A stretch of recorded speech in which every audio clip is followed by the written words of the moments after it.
No, I don't have an OnlyFans account. Are we on? Are we recording? How's it going, guys? How's the mail? Rhymes and kale. Real estate investing. What is wholesaling? Real estate investors. What is wholesaling? And the three biggest mistakes new investors make when they start wholesaling.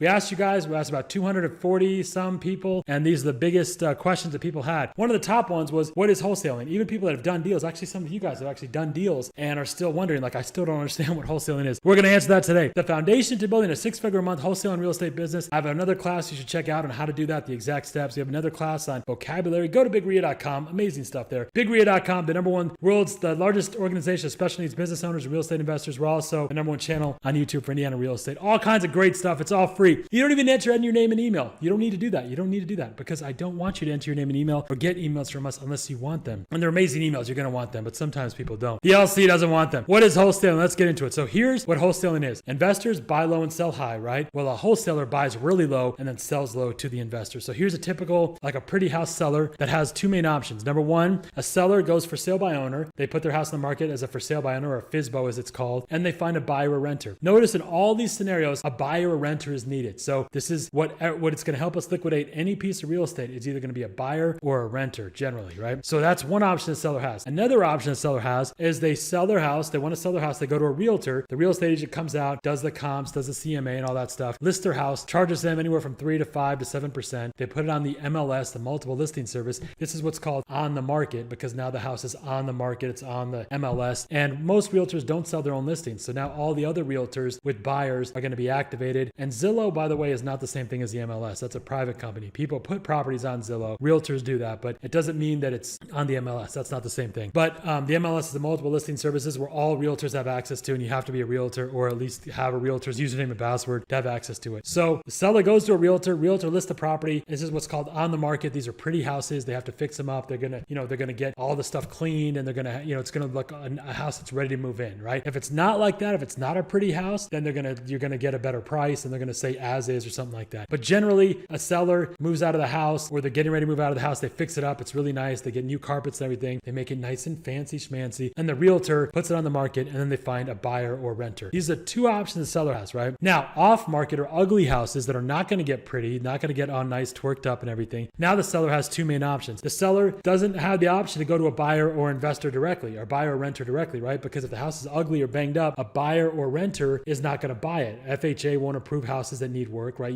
What do you do if a house needs work? You're not going to be, I guess they kind of do, but generally if it's too much work, they're not going to do that. A standard traditional lender is not going to give a buyer a loan to go buy a house that's all beat up, right? They want to give them nice, pretty houses, right? Does make it sense? Okay. So now the seller has a whole different set of issues. No, I'm not thinking about that. Is it my skin? No, I thought it was better, right? You look at it. Okay. My skin stuff, guys, are working through it, getting better. I appreciate you guys so much. I love you guys for working with me on that. So a seller goes to an investor. The investor comes in, buys the property at 50, 60, 70%, 80% of market value. This is the price. This is what we call the LTV, the ARV, all these numbers we've talked about in our class, and the 25 things you need to know to get into real estate. So an investor, depending on the market in the Midwest, it's normally going to be 60, 70%, maybe 80%. But in markets on the coast, that number might be 85, 90% that they might be willing to pay and still make the money, make it work because those houses are 5, 6, 700, 800,000, 900,000, a million, 1.2, 1.5, $2 million houses. So the margin could be a lot less. 10% on a $2 million house is 200 grand, right? But 10% on a $50,000 house is $5,000. So not the same, but everyone's got a formula. Investors generally know what the formula is for your market and know that a seller goes to an investor, the investor buys it, and then they're going to fix it up. And the investor is going to put it on the market, right? The investor over here is going to put that on the market and find the buyer or renter. You get what I'm saying? Okay. So that's one option the seller has for an ugly house. This is where the wholesaler comes in. Finally, awesome. The seller goes to a wholesaler and the wholesaler goes to an investor. Now, in order for this to happen, there has to be enough of a spread. Usually that spread's going to be about $5,000 to $10,000, depending on the market, a few numbers, but basically 5 to 10 grand. That means the wholesaler found the seller, right? They found that lead, but the wholesaler isn't going to do the work to find the buyer or renter. Instead, they're just going to hand it off to an investor who's going to come in, buy the property. Then you have to look at the closing costs. We went over this. The 3 costs are going to be the closing costs for buying, the rehab closing cost, and the holding cost, which a lot of people leave out. Their holding costs really can be really, they're going to eat up everything because the day you buy, that property's bleeding money. And then when you sell, you've got to hurry up and get to the selling part. And if they're buying cash, they don't have cost of money. But if they are borrowing money with hard money or private money, they have those costs as well. So there's costs that the investor has that you need to be familiar with in order to work with an investor intelligently and make sure that when they give you, if they pay you $10,000, that there's still enough after all those costs, after the buying closing costs, the selling holding costs, the holding or the selling close, when they buy, they have closing costs. When they sell, they're gonna have closing costs, the investor. But then they're gonna have holding costs, rehab costs, and money costs. So we have a whole breakdown of all the costs that you want. And by the way, we have some sample closing documents you can check out too that give you the exact breakdowns of these numbers. You really got to know these things. I know people think wholesaling is really easy, just hand it off to an investor. There's a lot of dickheads out here doing that stuff, and it's ruining stuff. It's why the laws are changing, because people are not doing. I'm going to get to that in a second. But a wholesaler now, just know where they fit. The wholesaler is dealing directly with the seller or somebody who they got the deal from, somebody that knows the seller. So it goes seller, wholesaler, then investor, right? And the investor still has to be into it for no more than 60, 70, 80%, whatever number we talked about earlier. It's super important we keep these numbers in mind so we make sure our investors, when they come and buy stuff from you, that they're able to go out and make money when they put it on the market and they go find a buyer or a renter, which is what they do, right? They go out and they find the buyer or renter. So remember, all these end with the buyer or renter. So we've got to know what the buyers and renters are buying and renting at. So one of the most important things you're going to do as a wholesaler or anybody in real estate is what we call a GXM. Just go volunteer for any neighborhood that you're at. Volunteer for a realtor or a real estate investor to help them with their marketing, and you're going to have your finger on the pulse. You're going to know exactly. People always ask me if there's a correction coming or whatever. At any given time in America or in any developed country, it's usually about 30% of the markets are going down, 30% of the markets are staying steady, and 30% of the markets are rising, right? The best way to tell what your market's doing,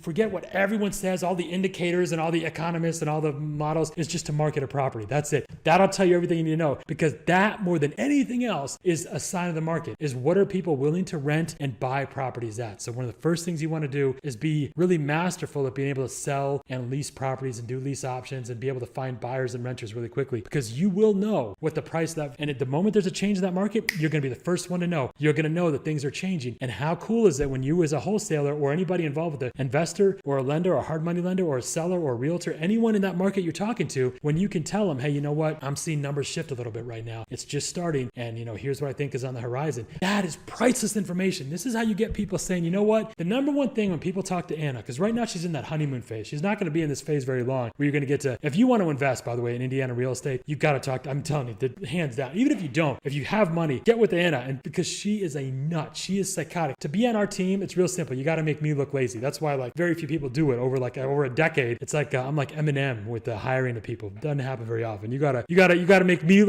gotta be such a hustler. Look at how much of a hustler Anna. Big Rhea is basically her baby. But I say that because she right now is still in that phase where she loves everything and she's easy. She doesn't realize how valuable she is yet. And so you can work with her pretty directly and for a lot cheaper than you're going to be able to very soon. I say that because you need someone like Anna, someone who's psychotically driven and a nut, who's got their finger on the pulse in the market, and they know like the tiniest movement in the market, and they're on top of it, man. They're going to make sure that you never lose money and that you only make money, and great stuff happens. Okay, so anyway, what is wholesaling? This should be clear now, right? Wholesaler, you talk to the seller, you get the deal, you move that deal to an investor, and the investor finds a buyer or renter, and you got to know where those numbers are, right? Does that make sense? Okay, so the three biggest mistakes when investing, where do these deals come from? If you're not, how do you get in touch directly with the seller? You have two things. You can market directly to the seller, or you can market to gatekeepers. Gatekeepers can get you in touch with sellers. This can be anybody. It can be the seller directly, or realtors, property managers, investors, lenders, bird dogs, VAs, JVs, pay-per-click, ads, signs, referrals, mailing, code violation properties. We have a great class on that. It's one of the top rated classes on the entire internet for finding motivated sellers with code violations. There's a great page we have, 100 free ways to find motivated sellers. Go to bigria.com. It's a free page. You don't even need to opt in for your email. Did I already say that? No email. bigria.com, the number one channel on YouTube for Indiana real estate, the world's largest organization of special needs business owners and real estate investors. Did I already say this? Awesome Mayo rhymes with KO. Brilliant and beautiful. bigria.com is just like me. I'm talking about both of us, right? Big Ria,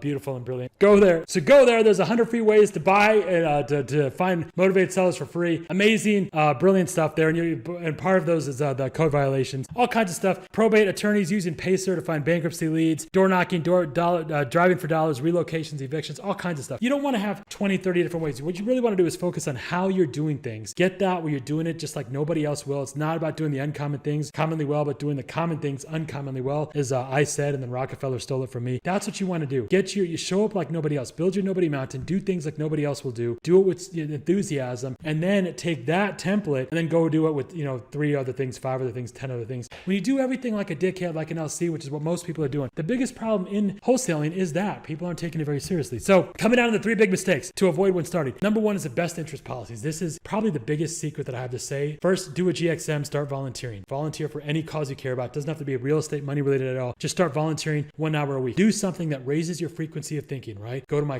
class on quantum real estate where I talk more about your frequency of thought. This is where most of my time, my effort is spent on now, raising your frequency of thought, being in a place of constant gratitude, unending opportunity, and bathing in that light of possibility, and realizing how powerful you are and all the things you can do, the amazing ways you can shape the world and make things happen.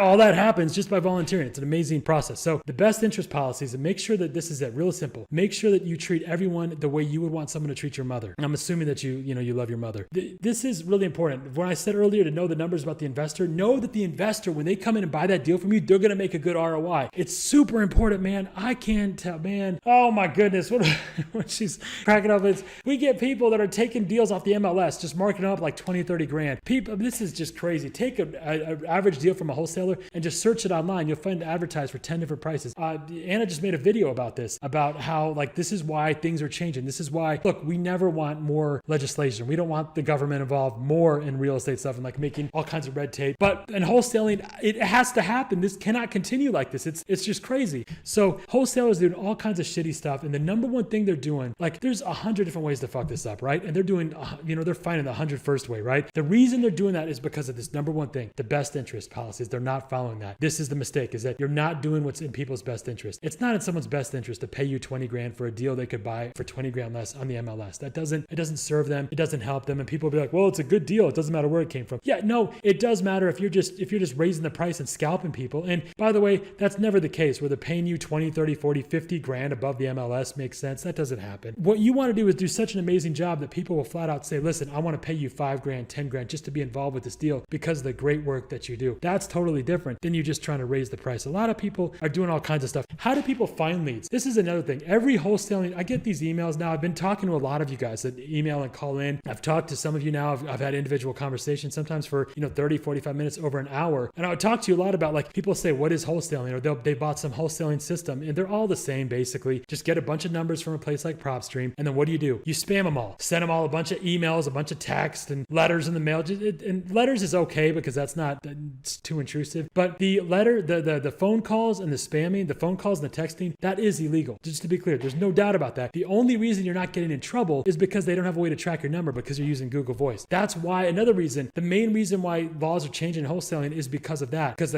so many people are complaining. I'm getting 50 calls, 100 calls a day from all these dickhead investors that went out and bought some wholesaling system and virtual wholesaler, 2,000 and 3,000, I should say. And they're doing all kinds of stupid shit. They're not thinking about, is this really in that seller's best interest? Is it in a seller's best? By the way, this isn't even a seller. They're just taking people who have equity, who have a house that they've bought 10 years ago and has no mortgage recorded on it. Let me just hammer them every day, send them, hey, do you want to sell your property? Would you be willing to sell your property every single day? And 100 other investors are doing it just like you. You're being an asshole. You're not providing value. You're not treating them like you would want to be treated. That's not in people's best interest. You're just spamming people. And I know this is I'm knocking out 90%, 95% of all the lead gen that they're doing. You're not doing any kind of lead generation, man. That's not lead gen. That's just taking the phone book. If you go to the phone book and ask people, hey, do you want to get a haircut? Do you want to get a haircut? Do you want to get a haircut? Do you want to get, eventually someone's like, I guess I want to get a haircut. Oh, wow. I'm a great marketer. Now here's my haircutting, sell that system to a salon. Come on. This is the reason why laws change around telemarketing, and people are taking advantage of this,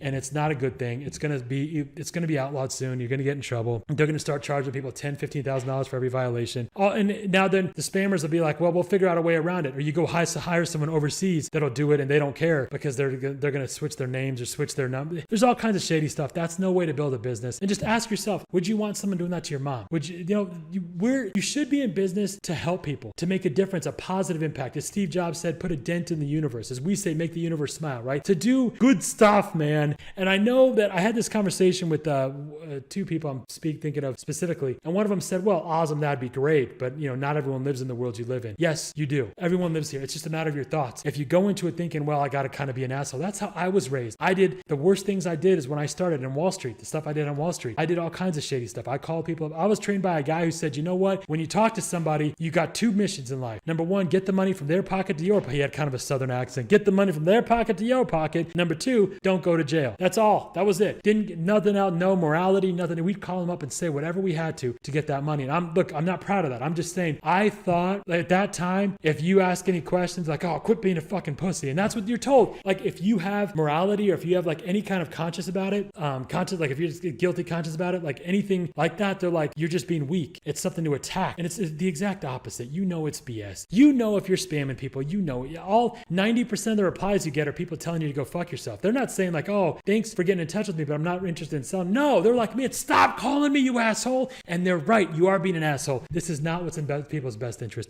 I know I might be like beating this dead horse. I get it, but this is like what everybody is doing. This is not a way to build a business. It's not the way to go. So always ask yourself, am I doing what's in their best interest? Whenever we do a deal, I always say the same thing. If it's not a deal, and I say this to people, and people will kind of laugh when I say this, like, oh gosh, I wouldn't have a business. But here's the question to ask yourself. Would you do that deal? And I'll tell you, I've had this question with thousands of investors. They'll be like, oh man, don't do that shit to me. Like, I'm telling you, if you wouldn't do that deal, then don't do that deal, right? Don't have someone else get involved with it. Every single deal we do, if you check with Ann or anybody, any of our heroes, every deal that we have, I say the same thing. If it's not a deal you wouldn't do, if it's not a deal you wouldn't bring to me, if it's not a deal I wouldn't do, then we're not going to send it out. We're not going to do it. It's got to be a deal we would do. And I'm including, by the way, if we're like wholesaling or something, what you would pay the wholesaler. Only do the deal. And we've paid over $50,000 in wholesaling. And Anna's actually we have now almost the first six-figure wholesaling. So we have no problem charging. That's not about, you can charge a great deal of money with those deals, but you're also providing a lot, and it's actually you're taking care of the investor, and that's all good. I'm just saying, and people will say, oh, you have to do double closing so that the investor doesn't know how much you made. We don't want to have a relationship with anybody like that. You should be thrilled at how much money we're making because we're making you money as well. So that's a whole nother thing. You got to build a good relationship.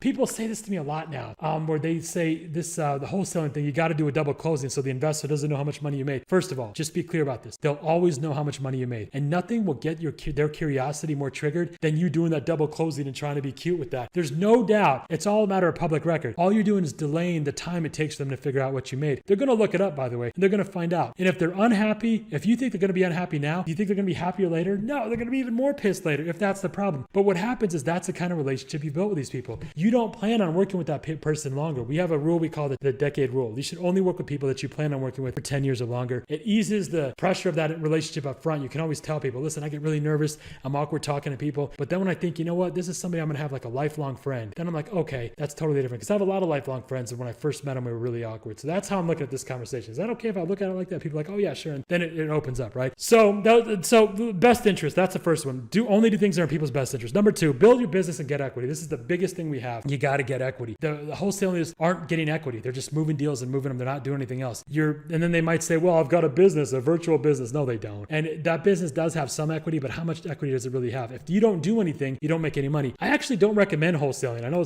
I'm doing this long class about it, and I've done a few others. I recommend getting this going just so that you get the business building practices, the business building habits, and you understand how dialogue works. It's the most important thing you're going to do. Just get your dialogue down. It's the only thing you need to learn how to do. Get your dialogue, get good on the phone. It's the only skill you need to learn how to do. If you get good enough at talking to people and doing stuff, you never have to learn to do anything else, as we always say. But get that process down. It's, not talking people into stuff. We don't look at it that way, but you get what I'm saying. Wholesaling, though, it's a good place to start, but anything's a good place to start. The thing you've got to look at is you've got to use these skills, and you got to start building your business so you start picking up equity. You can start using these deals to start doing equity in real estate, but also equity in other companies. You got to use this as a punching bag to build your business building skill, and then start actually picking up companies and other equity deals. I've talked about that a whole bunch in other classes, so I won't get into that much more now. Okay, number three, build relationships first. This is the biggest mistake. The third biggest mistake is this is the question to ask yourself. If you sent out an email or a text, we call this the A-pile test. Right now, how many people would, no question to ask, would open it immediately just because it came from you? Your relationship with that person is in such a position that no matter what, they're going to open up that email. You don't have to write great copy, although you want to write great copy and you need to. But no matter what that email says, they're going to open up just because it came from you. How many people on that list? Not many, right? Because you're probably doing dickhead stuff, like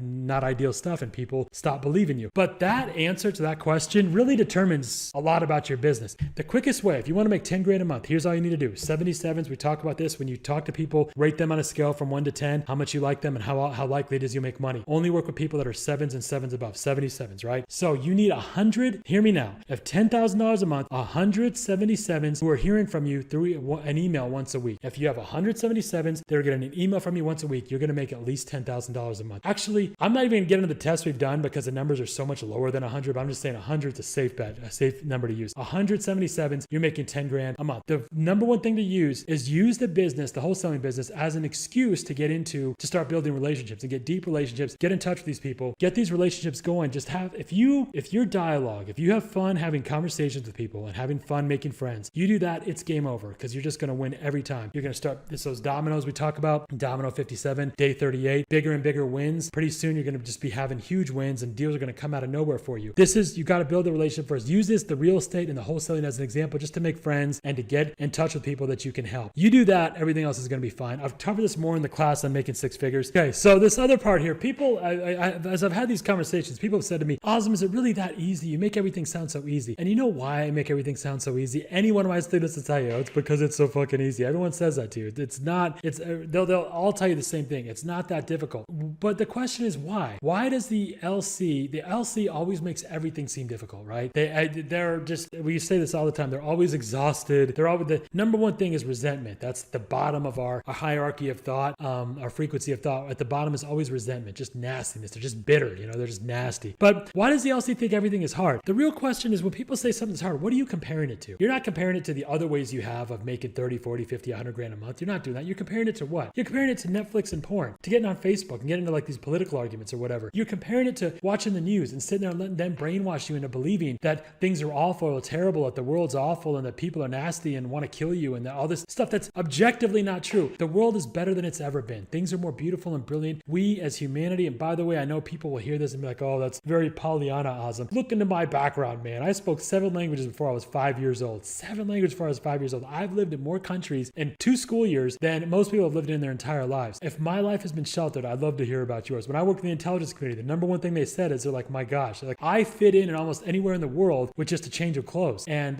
with a little bit of accent reduction, and people don't even know that the only place I stand out, ironically, is in America, where the place I was born. I could tell you that the world is beautiful. People are amazing. People are wonderful. There's much more good than bad, much more love than hate, much more beautiful than not. Everything, there are places obviously that are toxic, but we have never been a better version of humanity than we are right now. I say that because it's amazing as I talk to so many people as how scared they are. Like, oh my gosh, I think it's really an interesting position we're in right now. And it reminded me of something that Huxley said. Aldous Huxley wrote The Brave New World. He wrote it in 1931. And he said, we don't have to worry about this happening in America or happening in the world right now. 30 years later, 1961, after world wars, after the propaganda machine had been set up and after all kinds of crazy things were happening, he came back and said, you know what? We do need to worry about this happening. But this is, in 1961, he said this. I'm about to read this to you. When people think about like, what are you really scared of? What are your alternatives? If you don't make this happen, I'm telling you, if you don't create social mobility, if you don't create income ascension, you are just a cog in a machine. You're just that hamster in that running and spinning in that wheel. You're just a little piece that is serving the 1%. If you're not in the 1%, you're serving the 1%. On what that you have to do is use your labor, your time, and you have to trade it for enough capital to survive on. If you don't build equity, if you don't get income ascension, get your 10, 20, 30 grand a month. What we do here for people, the work we do is so much more than just wholesaling or just real estate or just business building. It's generation changing. It is social mobility, social architecture. It's really a lot more. As I had these conversations, like if you're really scared, first of all, I never use any money, any credit, any risk with any of my stuff. So go through my stuff. It's brilliant, man. It's just the things people are doing. Nobody has the success stories we have. It's amazing stuff. Just put this in place. Bring some fucking hunger, man, to it, because if you don't do this, you're just going to be a zombie. Check this quote out. This is crazy. 1961, he said this. Check this out. There will be, my gosh, this is crazy. I get chills reading this. This is insane. There will be, in the next generation or so, pharmacological method of making people love their servitude. Holy shit. And producing dictatorship without tears, so to speak. Producing a kind of painless concentration camp for entire societies, so that people will in fact have their liberties taken away from them, but will rather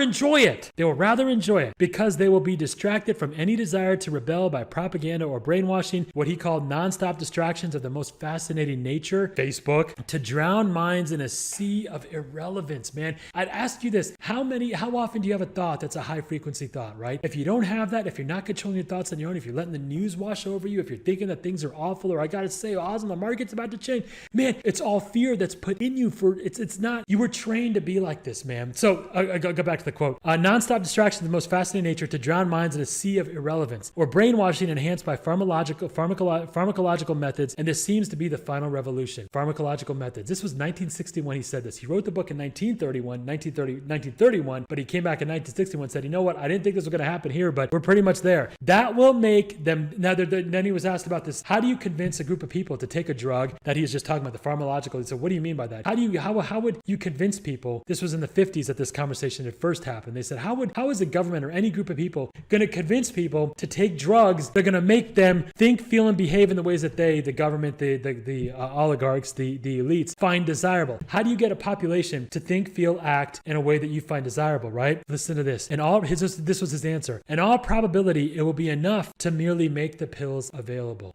Oh my gosh, man. What?